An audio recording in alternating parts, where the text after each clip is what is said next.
महाराष्ट्राच्या राजकारणात सर्वाधिक काळ सत्तेत राहिलेले, अर्थातच सत्तेसाठी हव्या त्या तडजोडी किंवा फोडाफोडी करून कायम सत्तेत राहण्याचा प्रयत्न करणारा एकमेव चेहरा म्हणजे शरद पवार। कोण म्हणतो मी म्हातारा झालोय, मी अजूनही तरुण आहे, त्यामुळे माझं वय झालंय असं म्हणायचं नाही।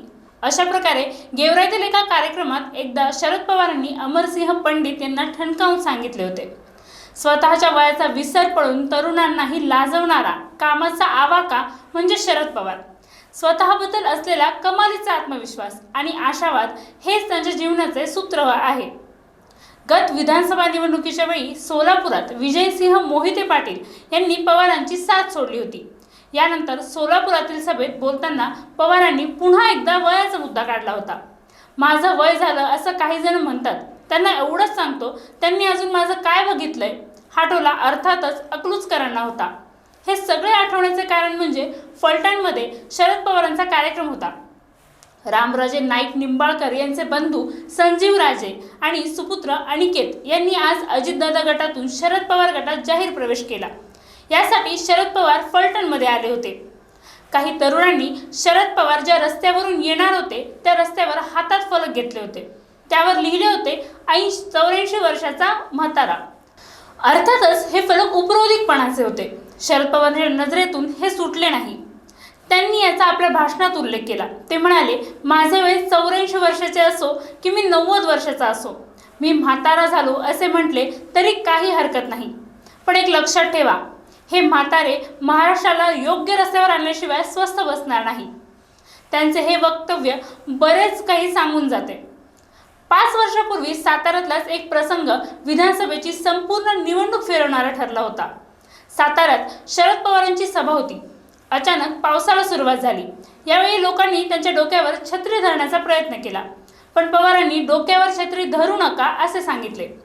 पावसात भिजत त्यांनी दमदार भाषण केले। या त्यांच्या पावसात भिजलेल्या सभेची राज्यभरात इतकी चर्चा झाली की त्यांचा थेट परिणाम निवडणूक निकालावर झाल्याचा पाहायला मिळते। 50शी गाठल्यानंतरचं वय झाले असे म्हणत स्वतःच्या शरीराला मर्यादा घालणाऱ्या कोणासाठीही पवारांचे उदाहरण प्रेरणा देणारे आहे। वयाची 84 वर्ष पूर्ण केल्यानंतर तोंडाच्या कॅन्सरसारख्या दुर्धर आजाराचा सामना केल्यानंतरही तितकीच ऊर्जा असणे हा चमत्कार नाही तर स्वतःवर असलेला विश्वास आहे। ज्यावेळी परदेशात त्यांच्यावर कॅन्सरची शस्त्रक्रिया झाली त्यावेळी निवडणुकीचाच काळ होता। परदेशातून आल्यानंतर शरद पवार थेट प्रचाराच्या रिंगणात उतरले होते। त्यांची पहिली सभा त्यावेळी पंढरपुरात झाली होती।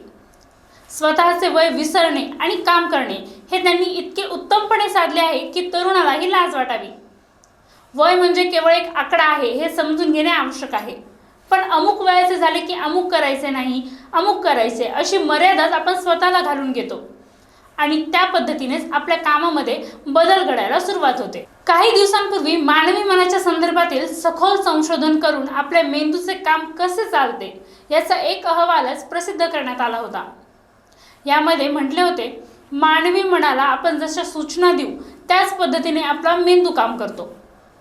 म्हणजेच जर एखाद्याने सकाळी उठल्यावर सहज विचार केला की आज माझी झोप नीट झाली नाही, काल दिवसभर कामाचा ताण होता, तर आपला मेंदू त्या दिशेने कार्यरत होतो। मग त्या व्यक्तीला दिवसभर अस्वस्थ वाटते, कारण त्याने काल कामाचा ताण होता असा विचार केलेला असतो। त्याला ऑफिसात गेल्यावर दुपारी झोप यायला लागते, कारण त्याने आपली रात्री नीट झोप झाली नाही असा विचार केलेला असतो। शरद पवारांनी स्वतःचे वय झाल्याचे कधी मान्यच केले नाही। त्यामुळेच निवडणुकीच्या काळात दिवसभरात 4 सभा घेणं, रात्री उशिरापर्यंत बैठका घेणं अशी कामे करणे त्यांना शक्य होते। फलटणमध्ये पुन्हा एकदा त्यांच्या म्हातारपणाचा मुद्दा आला। यापूर्वीही अजित पवार यांनी त्यांच्यापासून फारकत घेताना वय झाल्यावर कुठेतरी थांबले पाहिजे, पण हे काही थांबायलाच तयार नाहीत असे म्हणत शरद पवारांवर टीका केली होती। एकूणच काय तर शरद पवारांच्या वयाचा मुद्दा नेहमीच राजकारणाचा विषय बनला आहे, चर्चेचा विषय बनला आहे। फलटणमध्ये मी म्हातारा आहे असे म्हणत असलं तरी ठीक आहे, पण हा म्हाताराच आता राज्याला योग्य वळणावर आणल्याशिवाय राहणार नसल्याचे सांगत टीका करणाऱ्यांना रोखठोक उत्तर दिले आहे। राज ठाकरे यांनी पुण्यात शरद पवारांच्या कार्यक्रमात बोलताना शरद पवार हे तेल लावलेले पैलवान आहेत, ते कोणाच्याच हाताला लागत नाहीत असे म्हणत पवारांना झालेला आजार दुसरा कोणालाही झाला असता तर त्यातून तो सही सलामत बाहेर पडू शकला नसता, पण शरद पवार होते म्हणूनच ते अशा जीवघेण्या आजाराशी लढले आणि त्या आजाराच्या हातीही लागले नाहीत असे म्हटले होते. शरद पवार यांनी स्वतः एक किस्सा सांगितला होता. कॅन्सरची शस्त्रक्रिया करण्यासाठी ते परदेशात गेले होते. त्यांची शस्त्रक्रिया केल्यानंतर एक तरुण डॉक्टर त्यांच्या तपासणीसाठी सतत येत असे. तपासणी करताना तो डॉक्टर आपल्या सहकार्याला म्हणाला होता, या पेशंटजवळ केवळ 6 महिन्यांचा कालावधी आहे. पवारांना त्याचे बोलणे कळले. पवार त्याला म्हणाले होते, 6 महिने काय म्हणताय, तुम्हाला भेटायला मी 10 वर्षांनी सुद्धा येईल. मला अजून बरीच कामं करायची आहेत.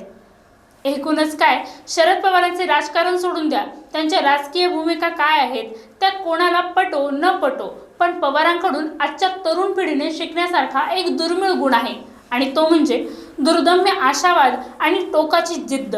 कितीही संकटे आली तरी खचून न जाता आणि वयाचा बाऊ न करता त्याच्याजवळ असलेली लढाऊ वृत्ती आपल्याला थोडी जरी घेता आली तरी नक्की घेतली पाहिजे.